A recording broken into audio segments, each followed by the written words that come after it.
இத்தனை நாள் வாய்மொழிந்த சித்திரமே இப்பொழுது மௌனமேந்தானோ?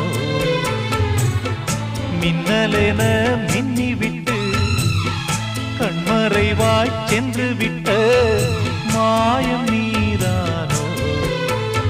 உன்னால் வந்த காதல் உன்னால் தானே வாழும்.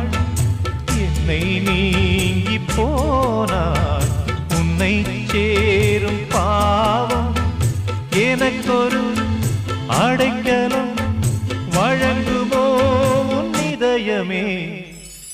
அன்பேவா அருகிலே என் வாசல் வழியிலே உல்லாச மாளிகை